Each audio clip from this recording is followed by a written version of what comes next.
તો પહેલો પ્રશ્ન છે કે જૂન 2025માં ભારતીય ગુપ્તચર agency research and analysis wing એટલે કે રોના નવા વડા તરીકે છે કોની નિમણૂક કરવામાં આવી છે? તો ઓપ્શન આપેલા છે, તેમાંથી આપણે જવાબની વાત કરીએ તો આ પ્રશ્નનો મિત્રો જવાબ આવશે તે આવશે ઓપ્શન એ આવશે.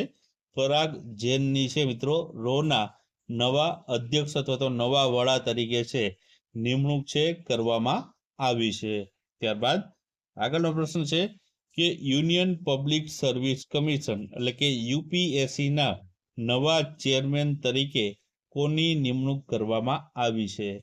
તો ઓપ્શન આપેલા છે, તેમાંથી જવાબની વાત કરીએ તો જવાબ આવશે આમાં ઓપ્શન એ આવશે. ડોક્ટર અજય કુમારની છે નિમણૂક કરવામાં આવી છે. ત્યારબાદ આગળનો પ્રશ્ન છે કે ભારતના 26મા નંબરના મુખ્ય ચૂંટણી કમિશનર છે તે કોણ બન્યા છે? તો ઓપ્શન આપેલા છે, તેમાંથી જવાબની વાત કરીએ તો જવાબ આવશે આમાં ઓપ્શન બી આવશે. જ્ઞાનેશ કુમાર છે તેઓ ભારત દેશના 26મા નંબરના મુખ્ય ચૂંટણી કમિશનર તાજેતરમાં જ બન્યા છે.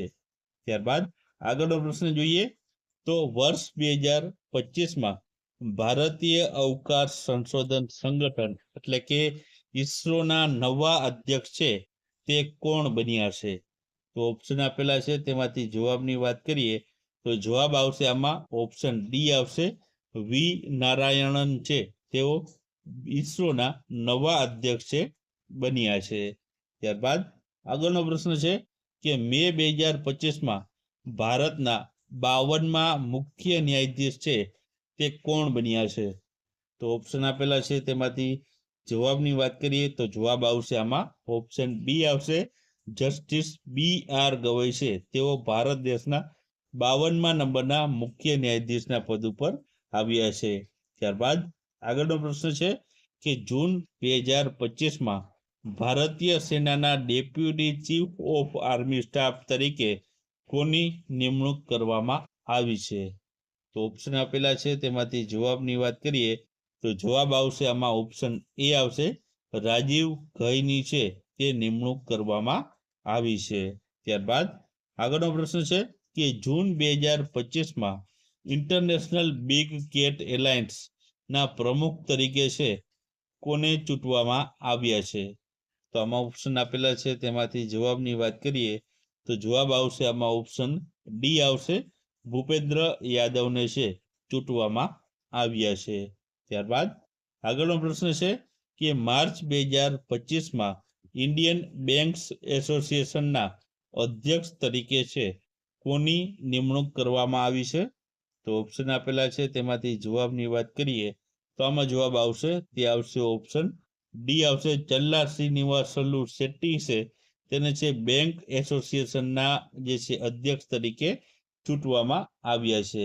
ત્યારબાદ આગળનો પ્રશ્ન છે કે રિઝર્વ બેંક ઓફ ઇન્ડિયા એટલે કે આરબીઆઈના 26મા ગવર્નર છે તે કોણ બન્યા છે? તો ઓપ્શન આપેલા છે, તેમાંથી જવાબની વાત કરીએ તો જવાબ આવશે મિત્રો ઓપ્શન એ આવશે. સંજય મલ્હોત્રા છે આરબીઆઈના 26મા ગવર્નર બન્યા છે. ત્યારબાદ આગળનો પ્રશ્ન છે કે મે 2025માં ટાટા કેમિકલ્સના નવા ચેરમેન તરીકે કોની નિમણૂક કરવામાં આવી છે? તો ઓપ્શન આપેલા છે, તેમાંથી જવાબની વાત કરીએ તો જવાબ આવશે ઓપ્શન એ આવશે. એસ પદ્મનાભન ની છે ટાટા કેમિકલ્સના નવા ચેરમેન તરીકે નિયુક્તિ અથવા તો જે નિમણૂક કરવામાં આવી છે. ત્યારબાદ આગળનો પ્રશ્ન છે કે આંદોમાન અને નિકોબારના કમાન્ડર ઇન ચીફ તરીકે કોણે કાર્યભાર સંભાળ્યો છે? તો ઓપ્શન આપેલા છે, તેમાંથી જવાબની વાત કરીએ તો જવાબ આવશે ઓપ્શન બી આવશે. દિનેશસિંહ રાણાએ છે તે કાર્યભાર સંભાળ્યો છે. ત્યારબાદ આગળનો પ્રશ્ન છે કે મે 2025માં BRICS chamber of commerce and ઇન્ડસ્ટ્રીના પ્રમુખ તરીકે છે કોની નિમણૂક કરવામાં આવી છે? તો ઓપ્શન આપેલા છે, તેમાંથી જવાબની વાત કરીએ તો જવાબ આવશે આમાં ઓપ્શન એ આવશે. હરિવંશ ચાવલાની નિમણૂક છે તે કરવામાં આવી છે. ત્યારબાદ આગળનો પ્રશ્ન છે કે security and exchange board of India એટલે કે સેબીના 11મા નંબરના અધ્યક્ષ કોણ બન્યા છે? તો ઓપ્શન આપેલા છે, તેમાંથી જવાબની વાત કરીએ તો જવાબ આવશે આમાં ઓપ્શન ડી આવશે. તુહિન કાંતા પાંડે છે, તેઓ સેબીના 11મા અધ્યક્ષ બન્યા છે. ત્યારબાદ આગળનો પ્રશ્ન આપણે જોઈએ તો રાષ્ટ્રીય માનવ અધિકાર આયોગ એટલે કે NHRCના નવા અધ્યક્ષ કોણ બન્યા છે? તો ઓપ્શન આપેલા છે, તેમાંથી જવાબની વાત કરીએ તો જવાબ આવશે તેમાં ઓપ્શન એ આવશે. વી રામા સુબ્રમણ્યમ છે, તેઓ રાષ્ટ્રીય માનવ અધિકાર આયોગના નવા અધ્યક્ષ બન્યા છે. ત્યારબાદ આગળનો પ્રશ્ન છે કે માર્ચ 2025માં ભારતના પ્રથમ મહિલા કાયદા સચિવ તરીકે કોની નિમણૂક કરવામાં આવી છે? તો ઓપ્શન આપેલા છે, તેમાંથી જવાબની વાત કરીએ તો જવાબ આવશે આમાં ઓપ્શન એ આવશે. અંજુ રાઠી રાણા છે, તેઓ પ્રથમ મહિલા કાયદા સચિવ તરીકે તેઓની નિમણૂક છે કરવામાં આવી છે. ત્યારબાદ આગળનો પ્રશ્ન છે કે ફેબ્રુઆરી 2025માં પ્રધાનમંત્રી નરેન્દ્રભાઈ મોદીના બીજા નંબરના મુખ્ય સચિવ તરીકે કોની નિમણૂક કરવામાં આવી છે? તો ઓપ્શન આપેલા છે, તેમાંથી જવાબની વાત કરીએ તો જવાબ આવશે ઓપ્શન બી આવશે. શક્તિકાંત દાસની છે, તે નરેન્દ્ર મોદીના મુખ્ય સચિવ બીજા નંબરના તરીકે અથવા તો બીજા મુખ્ય સચિવ તરીકે નિમણૂક કરવામાં આવી છે. મિત્રો, શક્તિકાંત દાસ છે તે આરબીઆઈના ગવર્નર હતા. આરબીઆઈના ગવર્નરના પદ છોડ્યા બાદ તેમણે પ્રધાનમંત્રી નરેન્દ્રભાઈ મોદીના મુખ્ય સચિવ બેની જે છે તરીકે તેઓની નિમણૂક કરવામાં આવી છે. ત્યારબાદ આગળનો પ્રશ્ન છે કે માર્ચ 2025માં વડાપ્રધાન નરેન્દ્રભાઈ મોદીના નવા ખાનગી સચિવ તરીકે છે તે કોની નિમણૂક કરવામાં આવી છે? તો ઓપ્શન આપેલા છે, તેમાંથી જવાબની વાત કરીએ તો આમાં જવાબ આવશે ઓપ્શન બી આવશે. નિધિ તિવારીની છે તે નિમણૂક કરવામાં આવી છે. ત્યારબાદ આગળનો પ્રશ્ન છે કે જાન્યુઆરી 2025માં unique identification authority of India એટલે કે UIDAIના CEO છે તે કોણ બન્યા છે? તો ઓપ્શન આપેલા છે, તેમાંથી જવાબની વાત કરીએ તો આમાં જવાબ આવશે ઓપ્શન એ આવશે. ભુવનેશ કુમાર છે, તેઓ બન્યા છે. ત્યારબાદ આગળનો પ્રશ્ન છે કે ભારતના નવા કમ્પ્ટ્રોલર એન્ડ ઓડિટર જનરલ એટલે કે કેગ છે તે કોણ બન્યા છે? તો ઓપ્શન આપેલા છે, તેમાંથી જવાબની વાત કરીએ તો જવાબ આવશે ઓપ્શન એ આવશે. કે સંજય મૂર્તિ બન્યા છે.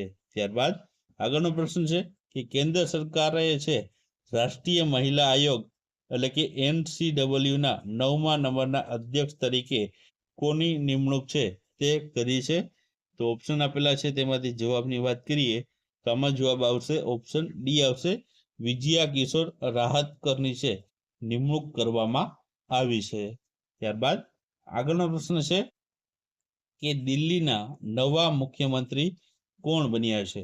તો ઓપ્શન આપેલા છે, તેમાંથી જવાબની વાત કરીએ તો જવાબ આવશે ઓપ્શન સી આવશે. રેખા ગુપ્તા છે, તેઓ દિલ્હીના નવા મુખ્યમંત્રી બન્યા છે.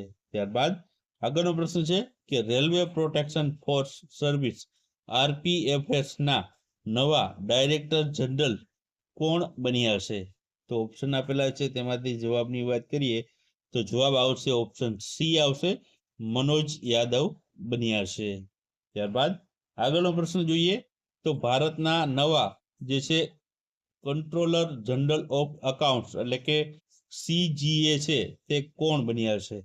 તો ઓપ્શન આપેલા છે, તેમાંથી જવાબની વાત કરીએ તો જવાબ આવશે આમાં ઓપ્શન બી આવશે. SS દુબે બન્યા છે. ત્યારબાદ આગળનો પ્રશ્ન છે કે તાજેતરમાં જ BCCIના નવા સેક્રેટરી તરીકે છે કોની નિમણૂક કરવામાં આવી છે? તો ઓપ્શન આપેલા છે, તેમાંથી જવાબની વાત કરીએ તો આમાં જવાબ આવશે તે આવશે ઓપ્શન સી આવશે. દેવજીત સેકિયાની છે BCCIના નવા સેક્રેટરી તરીકે છે નિમણૂક કરવામાં આવી છે. ત્યારબાદ આગળનો પ્રશ્ન છે કે તાજેતરમાં જ RBIના ડેપ્યુટી ગવર્નર તરીકે છે તે કોની નિમણૂક કરવામાં આવી છે?